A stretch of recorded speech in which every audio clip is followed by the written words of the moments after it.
पहलगाम हमले को लेकर पीएम मोदी का बड़ा बयान। बोले पहलगाम हमले का निर्णायक बदला लेंगे। पीएम मोदी बोले कि आतंकवाद मानवतावाद के लिए शर्मसार, इसे खत्म करने के लिए हम प्रतिबद्ध।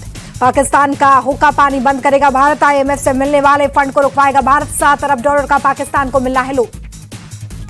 पाक को एफएटीएफ की ग्रे लिस्ट में डलवाने की कोशिश। एफएटीएफ में 23 देशों ने भारत का समर्थन किया।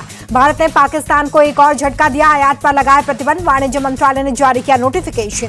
भारत पाकिस्तान से चूना, सेंधा नमक आयात करता है। सीमेंट, पत्थर, चमड़े का सामान, कॉटन और ड्राई फ्रूट्स भी आता है पाकिस्तान से। पाकिस्तान का भारत का एक और बड़ा एक्शन, पाकिस्तानी बोट्स को बैन किया। पाकिस्तानी झंडे वाले जहाज भी बैन किए गए। पाकिस्तानी बोट्स को इंडियन पोर्ट्स पर आने पर बैन लगाया गया। भारतीय जहाज भी नहीं जाएंगे पाकिस्तान। इंडियन नेवी की पाकिस्तान को चेतावनी, दुश्मन कहीं हो खोज के मारेंगे, ऊपर नीचे और लहरों के पार ढूंढ कर मारेंगे। नेवी ने सोशल मीडिया पर अपनी घातक पनडुब्बी की तस्वीरें की शेयर। कहा दुश्मन पर होगा करारा प्रहार। अरब सागर में भारतीय नौसेना ने दिखाया दम। नेवी ने शेयर किया ट्राइडेंट पावर की तस्वीर। 30 अप्रैल से जारी की नौसेना की एक्सरसाइज। एलओसी पर पाकिस्तान की तरफ से फिर गोलीबारी को पड़ा उरी। अखनूर सेक्टर में भी की फायरिंग। भारतीय सेना ने दिया मुंहतोड़ जवाब। पाकिस्तान की फायरिंग के बीच एलओसी से बड़ी खबर। एलओसी पर एडवांस लाइट हेलीकॉप्टर ध्रुव एक्टिव। सैनिकों को लाने ले जाने में मिलेगी मदद। टेक्निकल प्रॉब्लम की वजह से लगी थी ध्रुव के उड़ान पर रोक। ध्रुव से एंटी टैंक मिसाइल और रॉकेट लॉन्च हो सकते हैं। पहलगाम टेरर अटैक में एनआईए की जांच में बड़ा खुलासा। पाकिस्तान के रहने वाले 2 मुख्य आरोपी हाशिम मूसा उर्फ सुलेमान और अली भाई उर्फ तालहा। एनआईए की जांच के अनुसार 15 अप्रैल को ही पहलगाम पहुंचे थे आतंकी। 15 ओजीडब्ल्यू ने आतंकियों की मदद की है। फारूक अब्दुल्ला पहलगाम पहुंचे। आतंकी हमले में मारे गए आदिल हुसैन के परिवार से की मुलाकात। हर संभव मदद का भरोसा दिया। फारूक अब्दुल्ला बोले कि हम लोग आतंकवाद से थक गए हैं। आतंक के खिलाफ लड़ाई में सरकार के साथ। पीएम मोदी जो कार्रवाई करेंगे हम उनके साथ हैं। पहलगाम आतंकी हमले पर ओवैसी बोले कि पाकिस्तान से आए आतंकियों ने हमला किया। प्रधानमंत्री मोदी पाकिस्तान के खिलाफ सख्त एक्शन ले।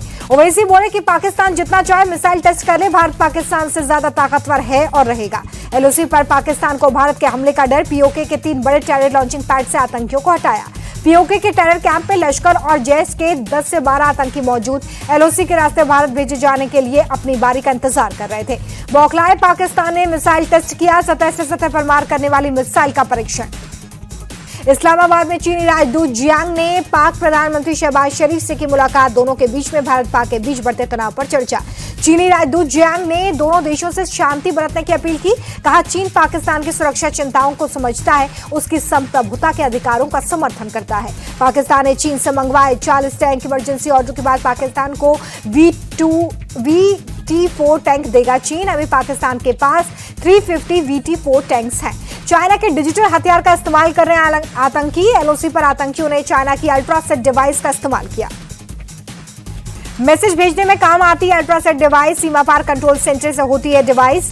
पहले ये पाक आर्मी के पास थे, अब आतंकी भी इसका इस्तेमाल कर रहे हैं। पाक आर्मी चीफ आसिम मुनीर ने इमरजेंसी मीटिंग बुलाई। रावलपिंडी हेडक्वार्टर में टॉन जनरल के साथ की बैठक। मुनीर बोले भारत ने हमला किया तो देंगे करारा जवाब। पीओके में पाकिस्तानी फौज की हलचल तेज। गिलगित बल्टिस्तान में बड़ी तादाद में सेना की तैनाती।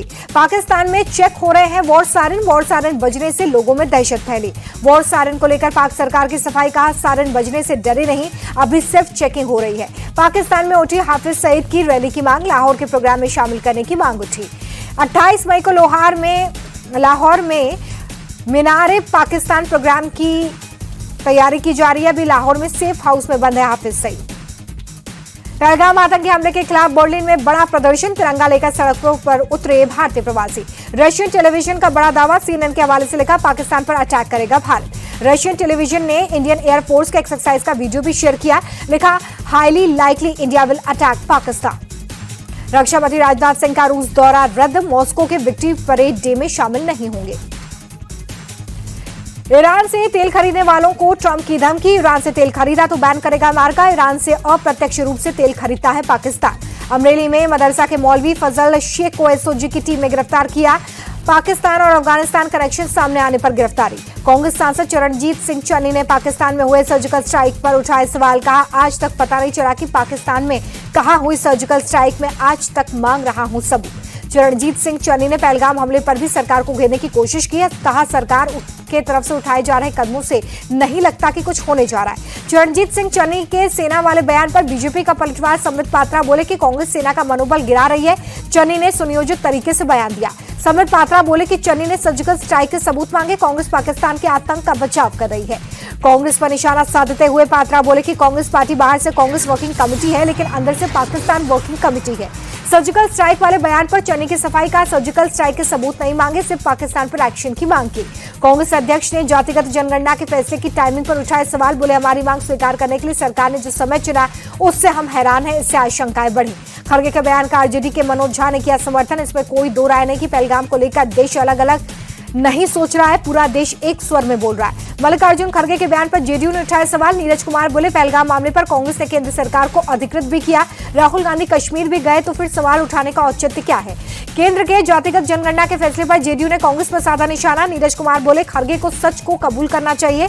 सत्ता में रहने के बावजूद आपने जातिगत जनगणना नहीं करवाई। जातिगत जनगणना के फैसले के बाद तेजस्वी यादव का पीएम मोदी को पत्र लिखा। जातिगत जनगणना से प्राइवेट सेक्टर में आरक्षण लागू हो। जातिगत जनगणना पर केंद्रीय मंत्री गजेंद्र सिंह शेखावत बोले कि इस समय की मांग थी, इससे गरीबों और पिछड़ों का कल्याण होगा। अंगोला के राष्ट्रपति भारत दौरे पर आए। दिल्ली में राष्ट्रपति भवन में राष्ट्रपति मुर्मू और पीएम मोदी ने औपचारिक स्वागत किया। गार्ड ऑफ ऑनर भी दिया गया। दिल्ली के हैदराबाद हाउस में पीएम मोदी और अंगोला के राष्ट्रपति की द्विपक्षीय वार्ता। दोनों नेताओं के बीच में कई अहम मुद्दों पर बात। अंगोला के राष्ट्रपति ने दिल्ली के विदेश मंत्री एस जयशंकर से मुलाकात की। दोनों नेताओं के बीच में द्विपक्षीय मुद्दों पर बातचीत हुई। अंगोला के राष्ट्रपति राजघाट पहुंचे। राष्ट्रपिता महात्मा गांधी को दी श्रद्धांजलि। नेपाल के पश्चिमी प्रांत में 10 सदस्यीय प्रतिनिधिमंडल देहरादून पहुंचा। सीएम पुष्कर सिंह धामी से की मुलाकात। लखनऊ में सीएम योगी ने आवास और राजस्व विभाग के अधिकारियों के साथ की बैठक। विभाग के कामकाज का अपडेट लिया, जरूरी दिशा निर्देश दिए। आतिशी के बयान पर मंत्री प्रवेश वर्मा का पलटवार। बोले दिल्ली में बिजली की कोई समस्या नहीं, इस पर मानसून में भी जल भराव नहीं होने देंगे। असम में पंचायत चुनाव से पहले चरण में 70.19% वोटिंग हुई है। 43 मतदान केंद्रों पर फिर से मतदान के आदेश जारी किए गए हैं। चंडीगढ़ में नशा मुक्त चंडीगढ़ अभियान के तहत walk for drug free Chandigarh का आयोजन। पंजाब के राज्यपाल और चंडीगढ़ प्रशासक गुलाब चंद कटारिया भी शामिल हुए। Walk for drug free Chandigarh में हरियाणा के मुख्यमंत्री नायब सिंह सैनी भी शामिल हुए। बोले जो युवा नशे की तरफ आगे बढ़ रहे हैं उन्हें नशे से दूर रहना चाहिए। गोवा के शिरगांव में श्री लहराई यात्रा में भगदड़ में 6 लोगों की मौत, 50 से ज्यादा लोग जख्मी। भीड़ में अफरा तफरी मचने से अचानक मची भगदड़। नॉर्थ गोवा के शिरगांव में हर साल ये धार्मिक उत्सव होता है। घायलों का गोवा मेडिकल कॉलेज और नॉर्थ गोवा डिस्ट्रिक्ट हॉस्पिटल में चल रहा है इलाज। सीएम प्रमोद सावंत ने हॉस्पिटल में जाकर घायलों से की मुलाकात। गोवा हादसे पर पीएम मोदी ने जताया दुख। सीएम प्रमोद सावंत ने फोन पर बातचीत कर मौजूदा हालातों की दी जानकारी। गोवा हादसे पर कांग्रेस नेता राहुल गांधी ने ट्वीट कर दुख जताया। बोले कि हादसा दुखद, घायलों के जल्द स्वस्थ होने की कामना। भोपाल के कॉलेज में गैंगरेप और ब्लैकमेलिंग के मुख्य आरोपी फरहान को लगी गोली। एसआई से पिस्टल छीनने की कोशिश के बाद पुलिस ने फरहान को पैर पर गोली मारी। फरहान को गोली लगने पर मंत्री विश्वास सारंग बोले कि पैर में क्यों, छाती में गोली मारनी थी। ऐसे लोगों को कहीं भी जिंदा रहने का अधिकार नहीं है। संभल के चर्चित सीओ अनुज चौधरी का तबादला। चंदौसी भेजे गए आलोक कुमार बनाए गए संभल के नए सीओ। अनुज चौधरी अपने होली जुमे वाले बयान से सुर्खियों में आए थे। सीएम योगी भी कर चुके हैं तारीफ। वाराणसी में गंगा सप्तमी के अवसर पर गंगा के घाटों पर उमड़ी हुई श्रद्धालुओं ने गंगा नदी में लगाई आस्था की डुबकी। राजस्थान के अजमेर में 6 बांग्लादेशी नागरिक हिरासत में लिए गए, वैध रूप से अजमेर में रह रहे थे।